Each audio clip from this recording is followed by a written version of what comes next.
আসসালামু আলাইকুম কাকা। ওয়ালাইকুম আসসালাম ভালো ওয়া আছেন? রাহমাতুল্লাহি ওয়া বারাকাতুহু। আলহামদুলিল্লাহ। কেমন কাকা, আছেন? এই যে এত সুন্দর করে গরুর মাংস রান্না করেন, এই পিসগুলো কত করে পিস বেচেন? এই 80 টাকা আর 100 টাকা। এটা 80 টাকার আর 100 টাকা। 100 টাকা। এই যে 80 টাকা। আচ্ছা আচ্ছা। হলিধানি এই যে সকালবেলা রান্না করেন টাটকা গরুর মাংস নিয়ে আমাদের সামনেই, জি। আপনার রিভিউ নেব আজকে, আমি আসছি এই জন্য। তো তাহলে 80 টাকার 100 টাকা না কত? জি জি 80 টাকা পিস আর 100 টাকা পিস। 100 টাকা পিস। তো সম্মানিত দর্শক, চলুন যাই। গরুর মাংস আজকে খাওয়া দাওয়া চলছে, দেখতে পাচ্ছেন আপনারা। তা ইনাদের মুখেই শুনবো। কেমন কাকা? আসসালামু আলাইকুম। ওয়ালাইকুম আসসালাম। ভাত খাতি বসে সালাম দেয়া ঠিক না? তো গরুর মাংস দিয়ে ভাত খাচ্ছেন, কেমন লাগছে? খুব ভালো।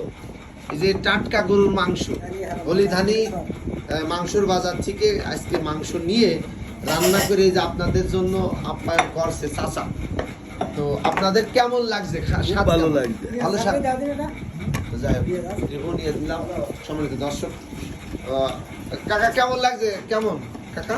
আগে চেয়ে অনেক ভালো। বাহ, চমৎকার। তো হলিধানি সবাই চলে আসবেন, টাটকা গরুর মাংস রান্না করে আমার এই কাকা বেছে সবাই চলে আসবেন, এসে খাওয়া দাওয়া হবে ইনশাল্লাহ। ভালো, ধন্যবাদ সবাইকে। আসসালামু আলাইকুম।